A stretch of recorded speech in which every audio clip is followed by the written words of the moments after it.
है उसके ऊपर भाष्यकार ने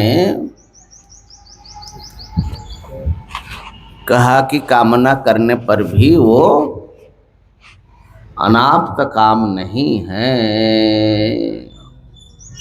होने पर भी चेतन नहीं, कामना होने से चेतन है, लेकिन कामना तो जो अनाप्त काम है वो करता है, जिसको प्राप्त नहीं है कोई चीज उसकी कामना करता है। तो ब्रह्म क्या अनाप्त काम है? क्या उत्तर दिया भाष्यकार ने? प्रभु जी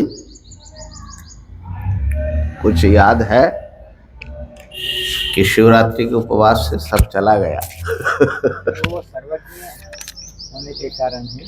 हाँ, सर्वज्ञता की तो बात ही नहीं आई। कहा कि न स्वातंत्र्यात्, ब्रह्म स्वतंत्र है। जी। क्या मतलब हुआ?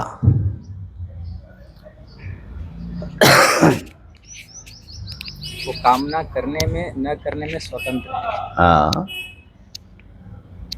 क्योंकि कोई कामना से जन्य फल की मैंने उससे ब्रह्म में दोष नहीं आएगा। नहीं। तो क्या है, हम लोगों में जो कामना है वो कामना हमें अपना अधीन बना करके कर्म में प्रवृत्त कराता है, तो हम मजबूर हो जाते हैं, परतंत्र हो जाते हैं कामना के। जो ऐसा नहीं है। ब्रह्म की कामना ब्रह्म को परतंत्र नहीं बना पाता। स्वतंत्र, ब्रह्म स्वतंत्र हैं, क्योंकि जो उनका स्वातंत्र की हानि नहीं होती है कामना से। स्वतंत्रता क्या है? स्वतंत्र किसको माना जाता है? जो कर्तुम अकर्तुम अन्यथा कर्तुम। कामना किया हमारी मर्जी, अपनी स्वतंत्रता से। एक कामना हम छोड़ देते हैं, छोड़ दिया, दूसरे चीजों को कामना की, माने कामना उनको बांध नहीं सकता। पहली बात ये सब है तो सारे आरोपित ही बात हो रही है, लेकिन अध्यस्त मान करके भी व्यवहारिक दृष्टि से जो ईश्वर है ना, व्यवहार दृष्टि से भी ईश्वर में कोई दोष नहीं आता, ये बता रहे। पारमार्थिक में तो है ही नहीं है कुछ भी, एक परमात्मा ही है। और कहा कि क्योंकि उनकी जो कामना है वो उनके अपने स्वरूप से अभिन्न होने से वो विशुद्ध है।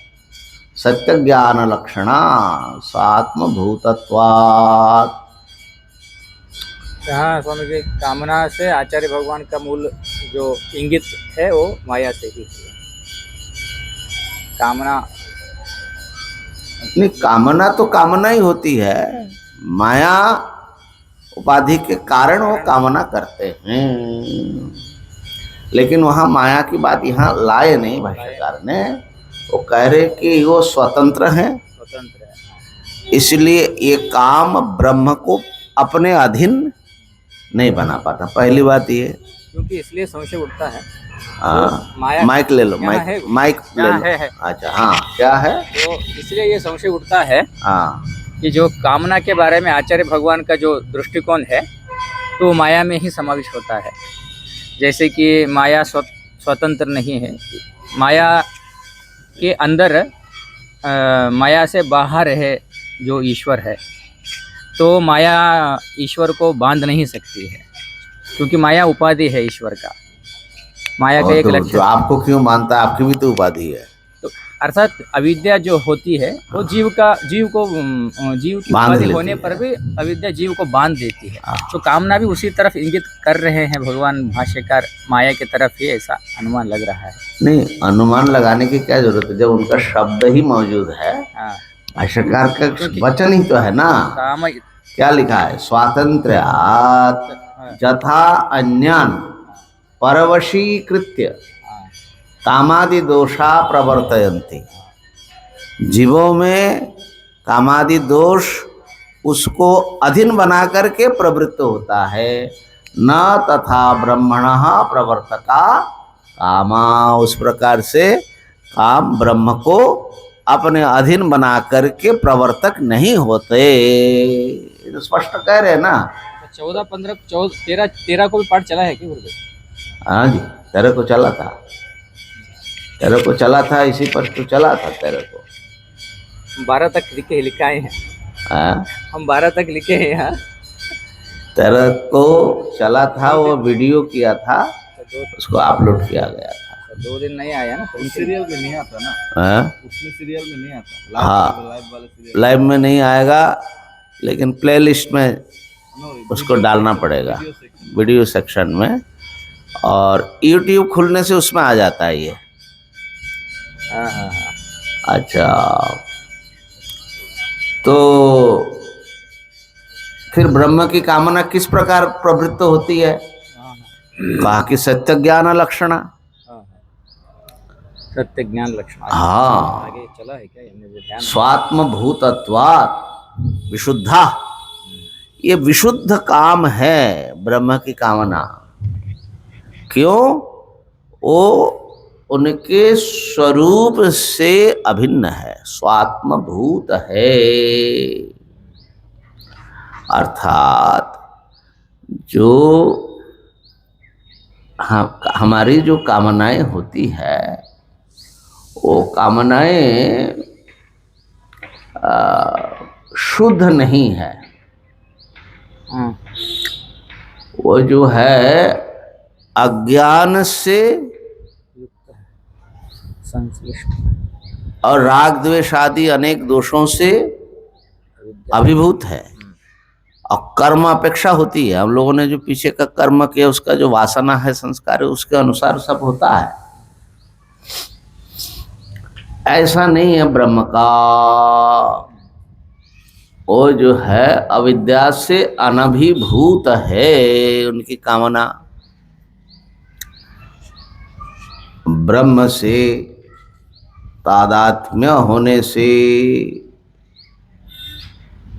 उनमें न अधर्म आदि का कोई स्पर्श है, न कर्म का स्पर्श है। ये कामना जो है ब्रह्म की शुद्ध कामना है। माने हम लोगों में जो भोग की कामना है ना, कामना क्या है? किसी भोग की चाहना, भोग की चाह। उसमें वासना कर्म ये सब से पीड़ित होकर के हम कामना करते हैं। हम तो अधीन है ना। ब्रह्म में जो कामना है वो ब्रह्म की सर्वज्ञता, ब्रह्म के व्यापकता, ब्रह्म के आनंद रूपता, इन सबको वो अभिभूत तो करते नहीं है बाधा। इन सब के साथ जो है कोई कामना जब उत्पन्न होती है, तो वो कामना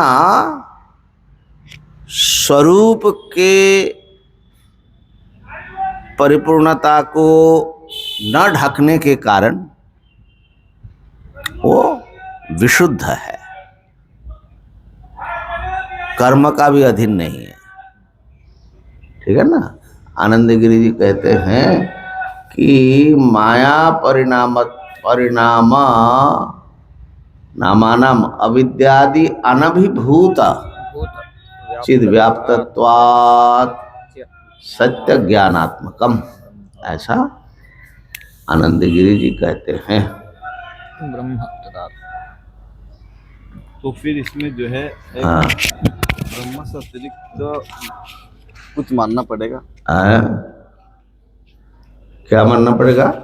जैसे ये जो कामना है, ये माया का धर्म है, माया का एक परिणाम है। माया का परिणाम है। हाँ, कामना माने इच्छा। हाँ हाँ, और ब्रह्म में जो है, ब्रह्म जो है निर्गुण है, उसमें कामना नहीं हो सकती। हाँ, लेकिन कामना यहाँ दिखाई दे रहा है कि मैं बहुत हो जाऊं। हाँ जी। तो बहुत हो जाऊं ये बनने के लिए बीच में बनना पड़ेगा जो चेतन और माया दोनों का एक साथ मिलित रूप सोपाधिक ईश्वर सोपाधिक ईश्वर ईश्वर को ब्रह्म मानना पड़ेगा फिर। हम मानते ही हैं। जैसे विवरणकार ने जैसे कहा, नहीं, विवरणकार हो भामतीकार हो, हम लोग तो निरुपाधिक ब्रह्म और सोपाधिक ब्रह्म, निरुपाधिक यही परमार्थ है और सोपाधिक ये व्यवहारिक है। ये जीव ईश्वर जगत ये जो भेद व्यवहार है, इस भेद व्यवहार को व्यवहारिक सत्य मान करके तो इस जगत का जो नियंता है, सृष्टि स्थिति पालन करता है, इस रूप में भी हम ईश्वर को स्वीकार करते, वो सोपाधिक है। ठीक है। निर्गुण ब्रह्म को फिर ईश्वर कहते हैं। निर्गुण ब्रह्म को ईश्वर नहीं कहते हैं। जैसे निर्गुण ब्रह्म ईश्वर का स्वरूप है, आत्मा है। जैसे ब्रह्म ईश्वर ये सब जो है एक को कहा जा रहा है, एक ही को। हाँ, हाँ। ठीक है। लेकिन उसमें तो फिर विवरणकार और भामतीकार में क्या अंतर रहा है इस विषय में? इस विषय पर कोई अंतर नहीं है। इस विषय पर क्या अंतर है? वो भी ईश्वर को सोपाधिक मानते हैं, दोनों ही, क्योंकि भाष्यकार मानते हैं, भाष्यकार ने कहा। तो अगर ऐसे है तो इसमें कोई संशय नहीं होगा फिर? क्या संशय हो रहा है तुमको? नहीं, संशय नहीं हो रहा है इस समय। हम्म। मतलब कामना हो सकता है, कामना हो सकती है, जैसे हमारी आपकी कामना होती है वैसे कामना नहीं, वैसे कामना ब्रह्म में भी हो सकता है। ठीक है, लेकिन होने पर भी उनकी निर्विकारता में कोई आँच नहीं है। अब प्रश्न हुआ कि लेकिन कामना जो है, भले ही आप उसको स्वीकार न मानो, लेकिन कामना करने वाला तो अनाप्त काम होता है। जैसे जीव, हम लोग ईश्वर को भी ऐसे मानोगे क्या? तो उसके ऊपर ये उत्तर दे रहे कि ईश्वर स्वतंत्र हैं। ईश्वर कहो ब्रह्म कहो, यहाँ पर ब्रह्म माने ईश्वर के लिए ही शब्द प्रयोग कर रहे हैं। तो वो स्वतंत्र हैं। एक तो पहली बात ये बहुत बड़ी बात है कि कामना, हम लोग जो कामना करते हैं वो कामना असल में करते क्या है? कामना हमको करवाती है सारे काम। बल्कि हमारे कामना उत्पन्न होने में भी हमसे पूछ करके थोड़ा ही होता है कि अब हम कामना हमसे परमिशन ले कि भाई अब हम आए ऐसा तो नहीं ना होता है। ठीक है ना, होता है और कामना हो जाती है और हम फिर उसके पीछे चल पड़ते हैं। ब्रह्म जो है यहाँ जो है कमजोर पड़ रहा है। कैसे कमजोर पड़ रहा है? क्योंकि जीव जो है, हाँ, माया का अविद्या जो है उसको अधीन कर लिया है। हाँ, तो वही जीव का जो सत्ता है वही ईश्वरीय सत्ता है। नहीं, सत्ता में तो कोई सत्ता स्वरूप में अंतर नहीं है। स्वरूप में तो स्वरूप तो एक ही है। तो वो वही स्वरूप जो है जीव के अंदर है। बिल्कुल। जीव कैसे वो हो जाता है? वो तो फिर माया के प्रभाव बोलना पड़ेगा, या अविद्या जो है इस ब्रह्म को, हाँ, जीव वाला ब्रह्म को जो है कमजोर कर दिया। हाँ, वो तो करता ही है। जीव वाला ब्रह्म जो है, माने जीव रूप में जो ब्रह्म है, वो तो देख लो ना, आप ही ना है कि दूसरा कोई है? आप तो आप अज्ञानी है कि सर्वज्ञ है? नहीं, अज्ञानी। अज्ञानी है तो कमजोर पड़ गए ना। अगर कमजोर नहीं पड़ते तो आप सर्वज्ञ सर्वशक्तिमान है ना, अपने को परिपूर्ण आनंद रूप अनुभव करते। तो कमजोर तो पड़े हैं, इसमें तो कोई संदेह नहीं है ना। अब ये कमजोरी कैसे मिटाया जाए, उसी के लिए तो इतना पापड़ बेल रहे हैं। जीव संज्ञा भी जो आता है, जो कमजोर पड़ता है वो तभी आता है। हाँ जी, जीव का जो संज्ञा आता है, हाँ, तो कमजोर जब पड़ते हैं तभी जीव का संज्ञा आ जाता है। कमजोर नहीं पड़ते हैं तो जीव नहीं है, अपर ईश्वर है। हाँ जी, हाँ जी, ईश्वर है, ठीक। अपर ईश्वर। ठीक है। तो यहाँ जो है ईश्वर की कामना का स्वरूप जरा गंभीरता से सोचो। ये तो कभी सोचे नहीं ना, यहाँ पर आने से ना विचार हम लोग सोचते हैं ना ईश्वर की कामना कैसी है। तो ईश्वर की अपने स्वतंत्रता से वो कामना आती है और आने के बाद भी वो कामना उनको परवश नहीं कर सकता। ईश्वर की स्वतंत्रता बनी रहती है, माने वो जब चाहे वो कामना समाप्त कर सकते हैं। और जब तक है तब भी वो जानता है कि मेरे में कुछ नहीं है। उनके ज्ञान में कोई फर्क, न ज्ञान में फर्क है और न ही उनके स्वातंत्र में कोई कमी आती है। तो कहा कि ऐसा क्यों है, कामना हमारी भी है उनकी भी है, उनकी कामना क्यों नहीं उनको अधीन कर पाता। कहा कि क्यों, विशुद्धत्वात्, सत्य ज्ञान लक्षणा, आत्मभूतत्वात्। ईश्वर की कामना विशुद्ध कामना है। अब इससे मालूम पड़ रहा है कि कामना में भी अशुद्धि और विशुद्धि ये दो हो सकती है। ठीक है, विशुद्ध कामना है क्यों, सत्य ज्ञान लक्षणा स्वात्मभूतत्वात्, सत्य ज्ञान स्वरूप है वो कामना। कामना सत्य ज्ञान स्वरूप है, माने सत्य काम और जो ज्ञान स्वरूप माने वो कामना ज्ञान के द्वारा व्याप्त ही कामना है, न कि अज्ञान व्याप्त। अज्ञान से जो कामना होती है वो अलग है, वो अशुद्ध है। और ज्ञान पूर्वक जो कामना आती है, ज्ञान माने मैं परिपूर्ण हो, ब्रह्म हूँ, मेरे में कोई कमी नहीं, उसके बाद जैसे कोई कामना आती है तो वो कामना विशुद्ध कामना है। हमारी जो कामना है हाँ हाँ जी, वो कामना अपने को अधूरा, हाँ परिचिन हाँ और दुखी, कमजोर मानकर ही ये सब हमारी जो भी कामनाएं उठती हैं। हाँ इसलिए हमारी जो जीव की कामनाएं हैं, ज्यादातर जो कामनाएं मोक्ष विषयणी इत्यादि छोड़ दिया जाए तो बाकी जो संसार विषयणी जितनी कामनाएं हैं वो तो अज्ञान से ही परिपूर्ण है। बिल्कुल।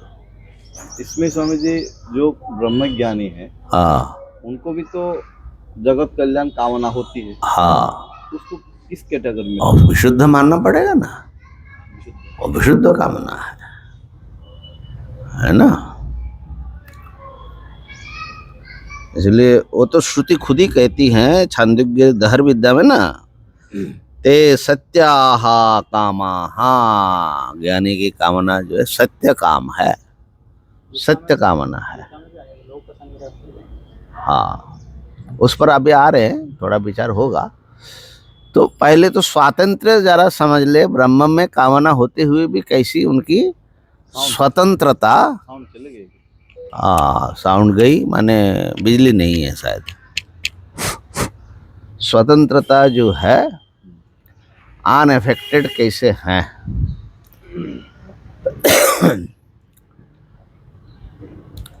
और विशुद्ध है, ये दोनों बात कही। विशुद्ध होने से ही वो स्वतंत्रता है। तो स्वतंत्रता तो जो है जब चाहे करे, जब चाहे छोड़े, माने कर्तुम अकर्तुम। हमारी कामना जो होती है आमतौर पर कर्म से बंध करके ही हम फिर उसका फल भोगने में कामना करते हैं, ठीक है ना। और दूसरी बात क्या है, विशुद्ध जो बता रहे हैं, हमारी जो कामनाएं है ना, उस कामना से जो कर्म आदि होगा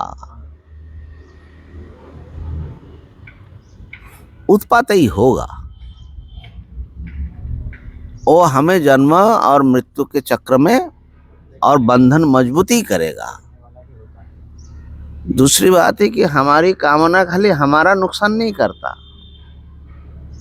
और हजार लोगों को ले और आसपास और लोगों को ले डूबता है। सही बात है ना। एक उत्पाती व्यक्ति पूरे परिवार को कितना दुखी करता है बताओ। संसार में इतना जो मार काट मचा हुआ है, इतना जो कष्ट है, उसका तो कामना ही तो है और क्या है। तो इसलिए ये तो हमारे तो अशुद्ध काम है। और दूसरी बात जो कहा कि ब्रह्म की कामना साधनांतर निरपेक्ष है। हाँ, साधनांतर अनपेक्षत्वाच्च।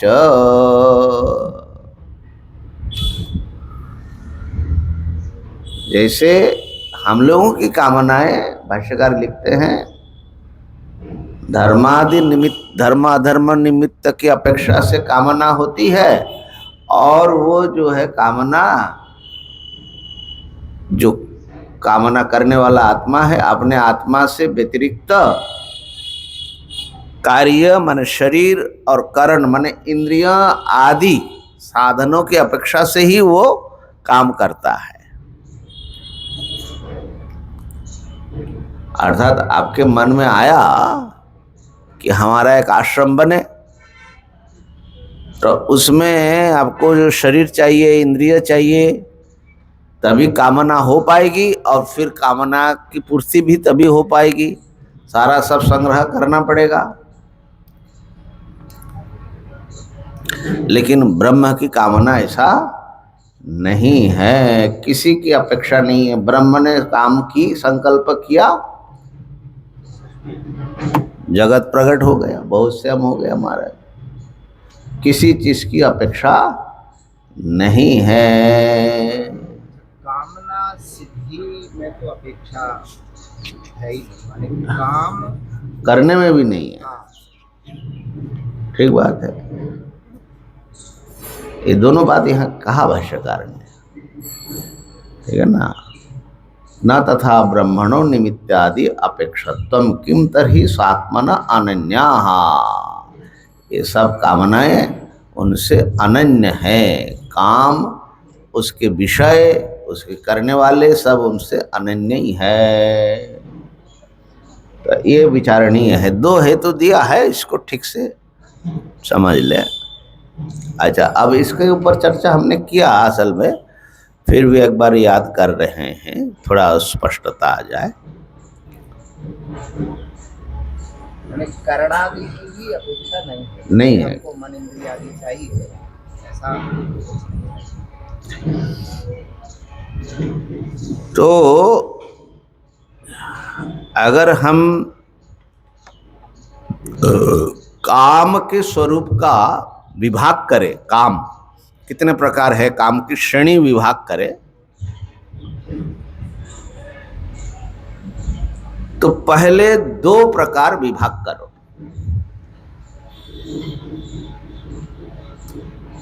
पहला प्रकार है कि कोई अपूर्ण सत्ता कामना कर रहे हैं, ठीक है। माने कुछ कमी है, कुछ पाने के लिए वो जो है उनकी कामना होती है, और फिर उसके अनुसार वो कर्म करता है। तो अनाप्त काम या अपूर्ण काम की जो कामना है,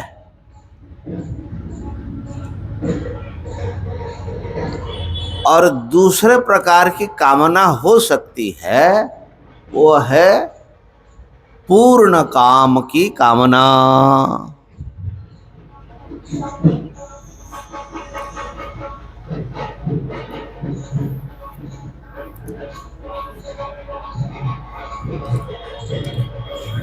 अच्छा, कामना का जो मूल विषय होता है, वो तो असल में हम लोग आनंद या सुख ही ना चाहते हैं, ठीक है।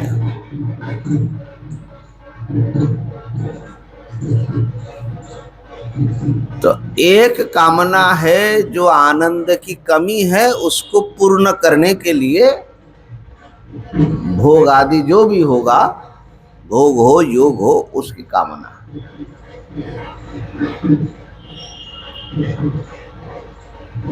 और एक है अपने परिपूर्णता का बोध जिनको है, चाहे ब्रह्मज्ञानी हो चाहे ब्रह्म हो, उनमें भी कामना देखी जाती है। जैसे यहाँ श्रुति कह रही है सो अकामयत। अब वो क्या कामना करेंगे? कुछ आनंद पाने की कुछ कमी है क्या उनमें?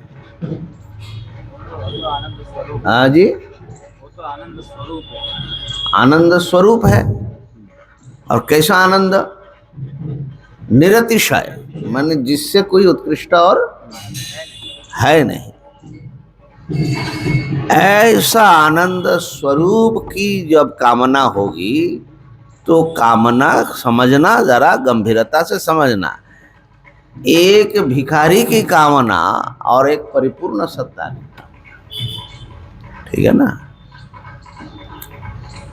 अब जैसे कुछ भक्त लोग कहते हैं, अरे ब्रह्मा अकेले थे, श्री कृष्ण अकेले थे, उनका मन लगा नहीं, फिर उन्होंने अपने स्वरूप से राधा रानी की उत्पत्ति की, ठीक है ना? फिर उनको लीला करने की इच्छा हुई, फिर रास लीला आदि किया। तो बोलते हैं कि हम लोग न हो तो भगवान भी कुछ अधूरे पड़ते हैं, क्योंकि एकाकी न रेमे।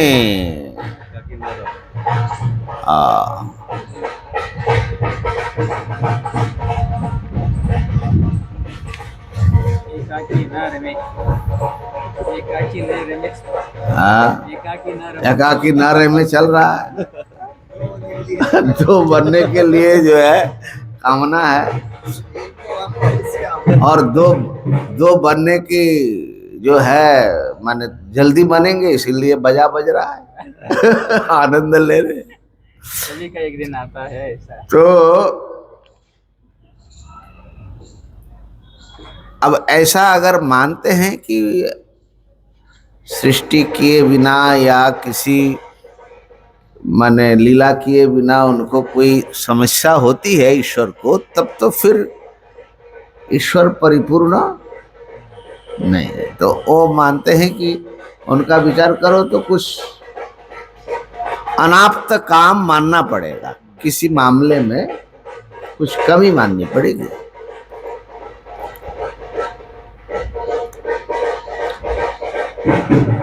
तो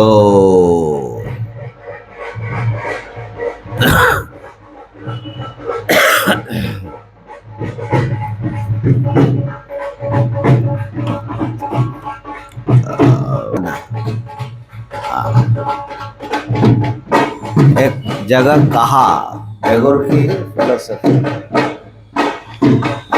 अच्छा, हरिओम।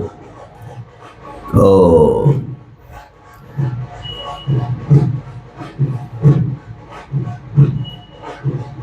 আমায় নইলে কি तुम्हार महेश्वर, भूल गया, तुम्हार प्रेम जे हतो मिछे। माने अगर मैं ना होता, मुझे तुमने क्यों सृष्टि की? क्योंकि अगर मैं ना होता तो तुम प्यार किससे करते?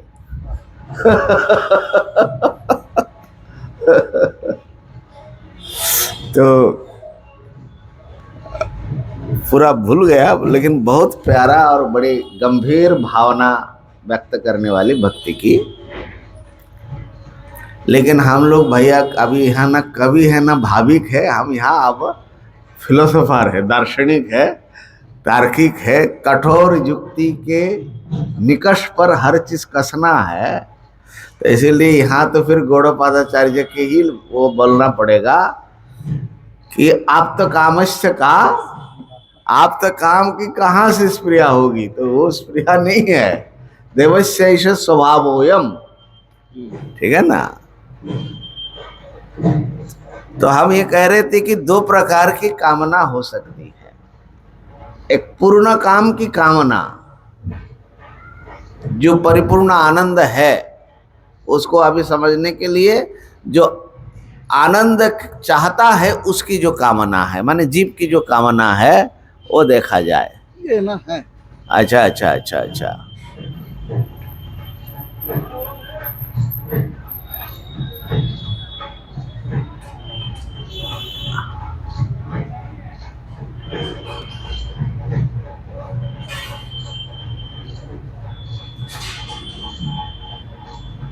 ये नहीं है, ये दूसरी कविता दे दिया। चलो कोई बात नहीं। हमारे कन्नड़ में हाँ वचनकार हुए, वचनकार अर्थात तो अच्छे ज्ञानी महापुरुष हुए हैं। हाँ। इष्टलिंग हाथ में लेकर के हाँ। बोलते हैं भगवान को, ना देवरल्लदे नी देवरे, भगवान मैं नहीं हो तो तुम हो क्या, मैं भगवान हूँ।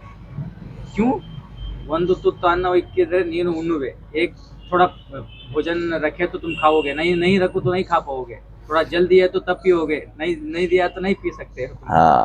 उसको बोलते हैं भगवान को हाथ में मैं जब पूजा करता हूँ तभी भगवान तुम कहलाते हो, नहीं तो नहीं। कहाँ कहलाते हो, मैं हूँ भगवान।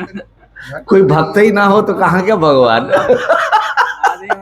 इसीलिए तो वेदांतियों ने ईश्वर को भी परमार्थ तत्व नहीं माना ना, कि ईश्वर मतलब कोई जीव हो, माने प्रजा ही नहीं है तो काहे का राजा।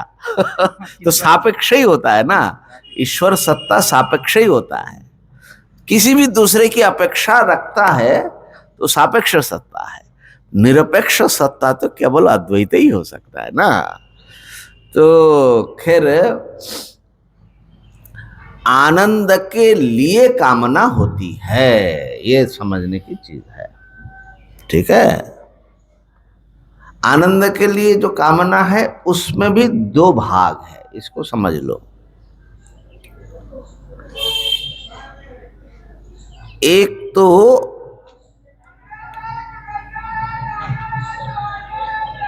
संसार के विषयों की कामना, इसके द्वारा हमें आनंद मिले, माने सांसारिक जो कामना है। दूसरा है कि हमें अपने परिपूर्ण आनंद का बोध प्राप्त हो, माने मुमुक्षा, निरतिशय अनंत आनंद की प्राप्ति की कामना। तो जो मुमुक्षु है, साधक है, उसमें भी कामना है, और सांसारिक प्राणी में भी कामना है, लेकिन दोनों कामना में अंतर क्या है? एक विषय की कामना करता है, एक निर्विषय आनंद की कामना करता है दोनों अधूरा। इसलिए कर्मयोगी जो कर्म करता है, निष्काम कर्म करता है, माने उस कर्म से फलाना विषय की भोग के लिए वो नहीं करता है। वो कोई भी कर्म करता है चित्त शुद्धि के लिए और अंततः अनंत आनंद स्वरूप भगवान ब्रह्म की प्राप्ति के लिए करता है। इसलिए उसको निष्काम कर्म कहा जाता है, जबकि सर्वथा निष्काम। बात समझ में आ गई? क्योंकि अधूरा व्यक्ति कभी सर्वथा निष्काम, अज्ञानी जीव कभी भी परिपूर्ण निष्काम नहीं हो सकता, उसमें कामना रहेगी। हाँ, ज्ञानी जब हो गए, जब जान लिया कि मैं ही परिपूर्ण आनंद अनंत आनंद स्वरूप हूं, तो उनमें फिर कैसी कामना होती है? तो होती है उनमें लोक संग्रहमेवार्थम संपश्यन, लोक संग्रहमेवापि संपश्यन कर्तुम अर्हसि। ज्ञानी जीवों के प्रति, अज्ञानियों के प्रति करुणा करके उनके उद्धार के लिए लोक मंगल का कर्म करते हैं, तो वो सबका भला हो, सर्वभूत हितैषिता, ये है उनकी कामना। तो वो कामना भी कैसा ऐसा नहीं है, माने बंधन में डालने वाली कामना नहीं है।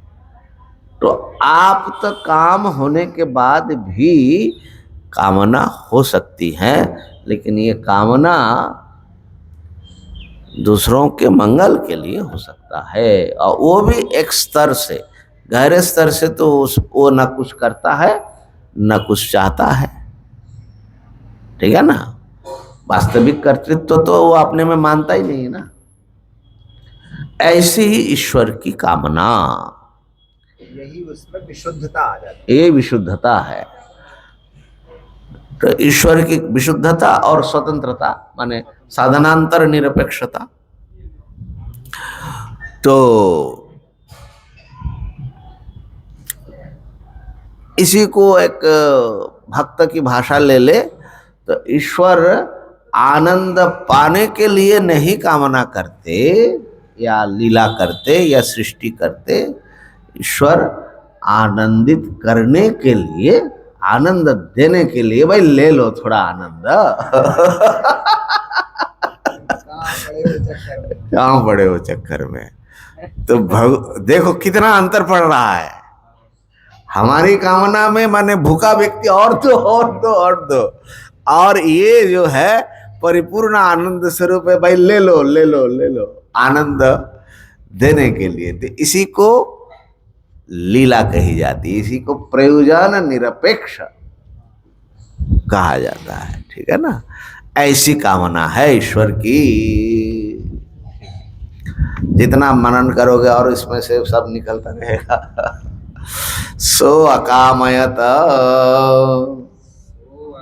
कामयत बहुश्याम प्रजायेय इति। बहुस्यां प्रजायेय इति।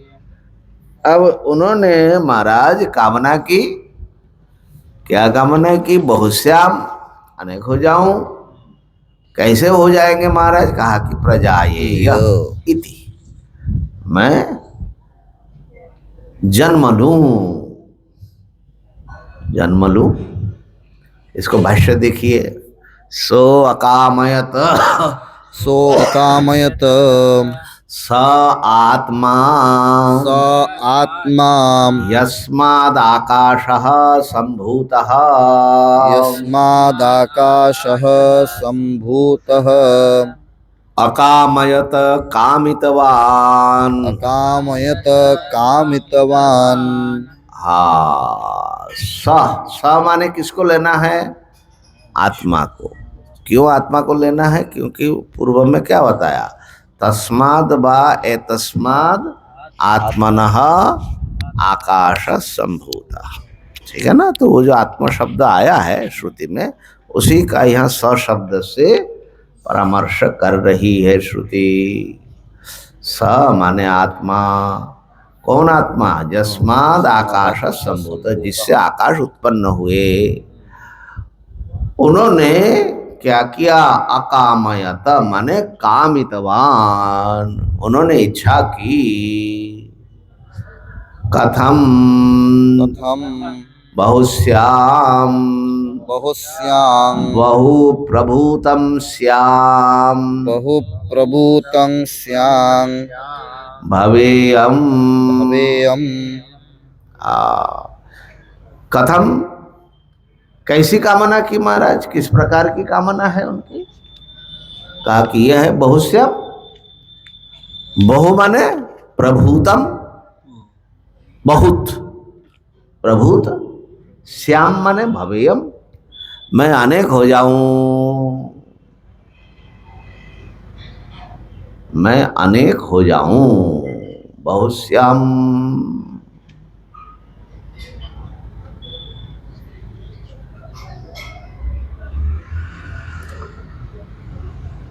अब एक इससे मालूम पड़ रहा है कि अभी ये एक अकेला है, एक है, तभी कह रहे कि मैं बहुत हो जाऊं।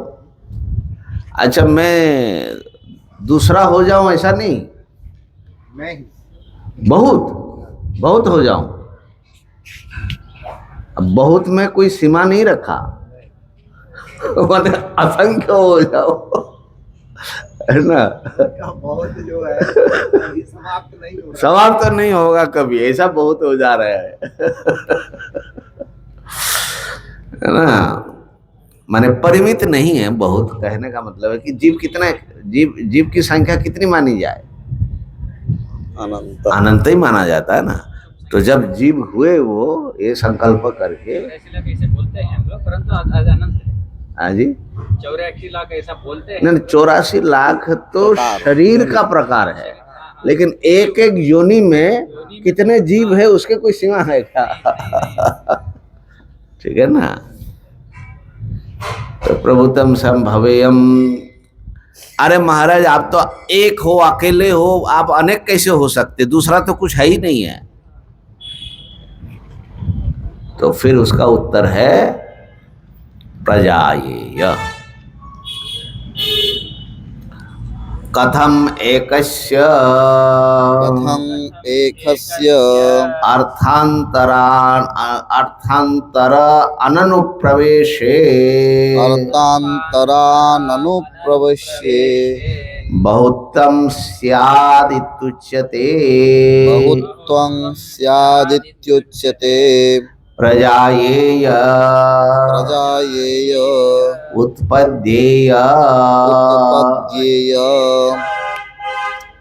अब ये बड़ी भारी समस्या हो रही है। देखिए पहले तो कामना करने में ही बड़ी समस्या आ रही थी, क्या कामना है। अब कामना भी ऐसी किया कि अब वो कैसे पूर्ण करे। एकस्य, एक सत्ता है, वो एक रहते हुए बहुत कैसे होगा। या तो एक टूट टूट करके अनेक हो सकता है, तो एक तो फिर मरा। अब यहां समस्या ये है कि वो एक बहुत बनेगा और एक भी रहेगा। एक तो बिच्छू के जैसा होगा, जो बिच्छू की माँ होती है, पूरा पेट फाड़ के जैसे गर्दन फाड़ करके बच्चे निकलते हैं। हाँ माँ तो गया, हाँ तो माँ की मरण के बाद ही बच्चे पैदा होता है। हाँ, एक तो उस प्रकार का कामना होना चाहिए। भगवान पूरा मर के भगवान फटे।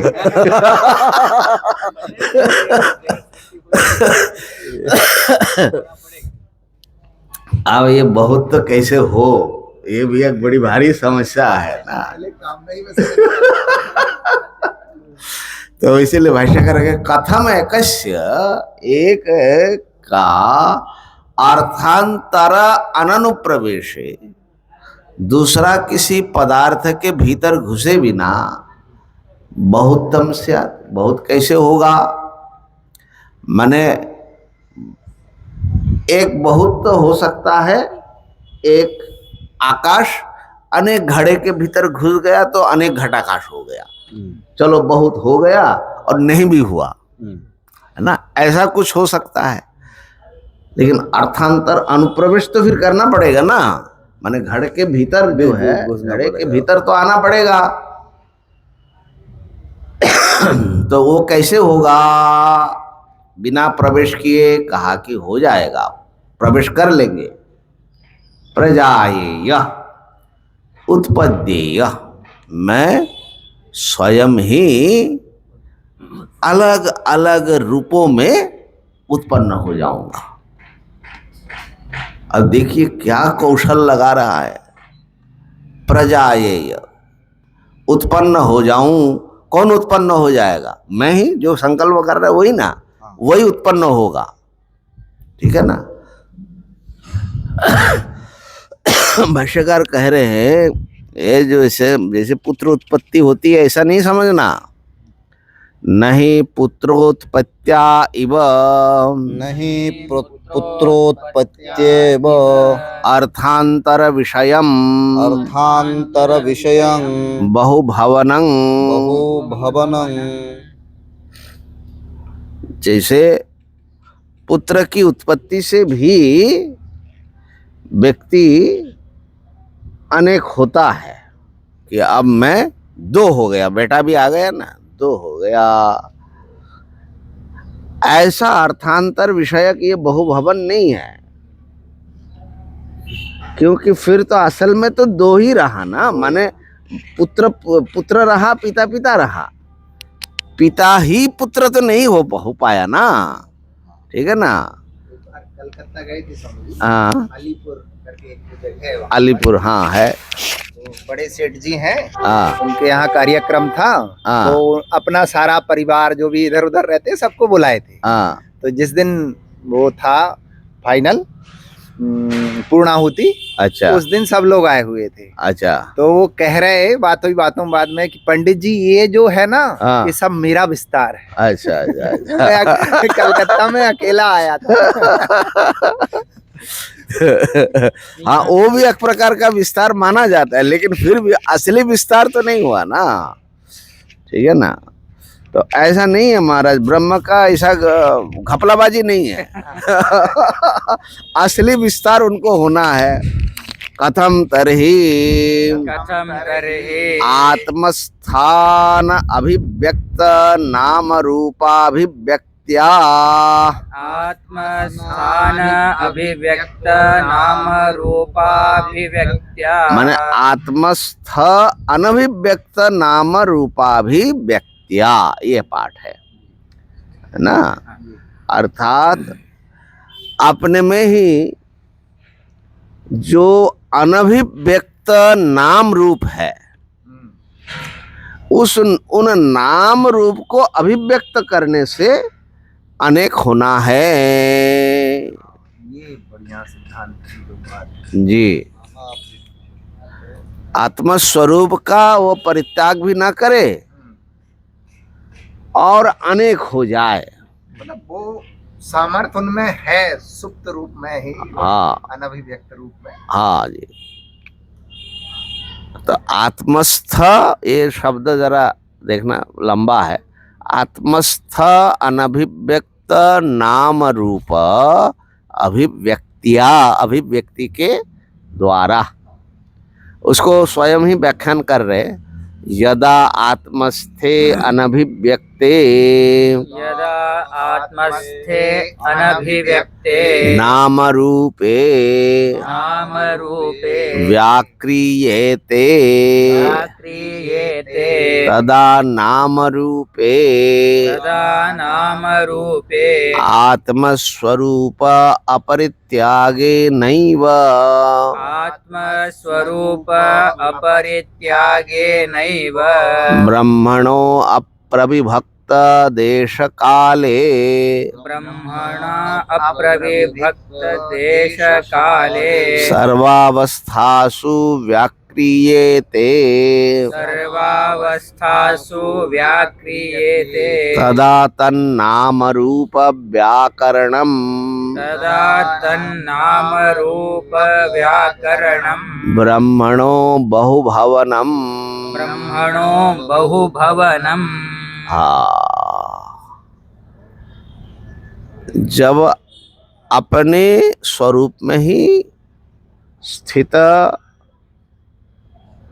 अनभिव्यक्त जो नाम रूप है, उसका जब नाम और रूप का व्याकरण होता है, माने व्यक्त किया जाता है, तदा उस समय वो जो नाम रूप है वो आत्मस्वरूप का परित्याग न करते हुए ही ब्रह्म का, जो कि किसी भी देश काल से प्रविभक्त नहीं है, वो सर्वावस्थासु व्याक्रियते, सभी अवस्थाओं में वो व्याकृत होता है नाम रूप।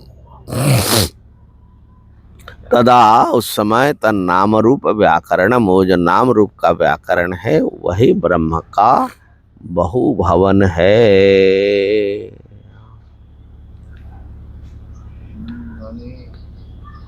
उदाहरण ले लो तो स्पष्ट समझ में आ जाएगा। जैसे मृत्तिका कोई भी आकार ले सकता है, अनभिव्यक्त नाम रूप में मिट्टी है, किसी बर्तन का रूप दिया नहीं। अब मृत्तिका तो एक ही है, अब वो बहुत कैसे बनेगा?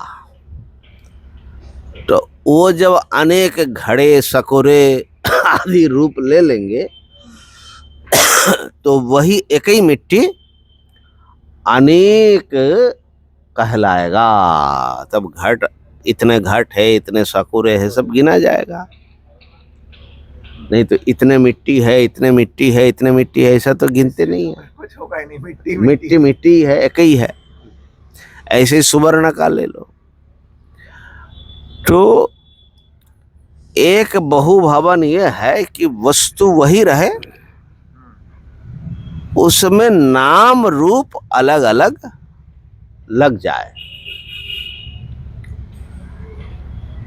और एक है जैसे पुत्र की उत्पत्ति आदि के द्वारा। तो यहाँ जो ब्रह्म जो है ना, वो अप्रविभक्त देश काल है। ब्रह्म से अलग ना कोई देश है, ना कोई काल है, ना कोई वस्तु है ना। अब उनको बहुभवन कैसे होगा, तो वही लेना पड़ेगा कि उनके आत्मा स्वरूप जैसे व्यापक है, जैसा है वैसा ही रहते हुए सभी अवस्थाओं में जब वो नाम रूप का, अव्यक्त नाम रूप का जब व्यक्तीकरण होगा, तो उस समय वो नाम रूप का व्याकरण ही ब्रह्म का बहुभवन माना जाएगा। बहुभवनम नान्यथा निरवयवस्य ब्रह्मणो, नान्यथा निरवयवस्य ब्रह्मणो बहुत्वापत्तिरुपपद्यते, बहुत्वापत्तिरुपपद्यते, अल्पत्वं वा। अल्पत्वं वा। इससे भिन्न किसी प्रकार से निरवय ब्रह्म का बहुत्वापत्ति संभव नहीं है, और नहीं उसको अल्प बनाया जा सकता है। ठीक है ना, इतना ही रहने देते हैं, विचार कर लो। निरवय ध्यान में रख करके फिर उनको जितना टुकड़ा करना है करना। स्वतंत्रता निरवयता रख के काटे छेटिए पोस्टमार्टम करेंगे, उसका पोस्टमार्टम करते हैं ना डॉक्टर लोग, लेकिन उसमें कटेगा नहीं। नहीं। ओम पूर्णमदः पूर्णमिदं पूर्णात् पूर्णमुदच्यते पूर्णस्य पूर्णमादाय पूर्णमेवावशिष्यते। ओम शांति शांति शांति। शंकरं शंकराचार्यं केशवं बादरायणं सूत्रभाष्य कृतौ वन्दे भगवन्तौ पुनः पुनः। ईश्वरो गुरुरात्मेति मूर्तिभेद विभाग।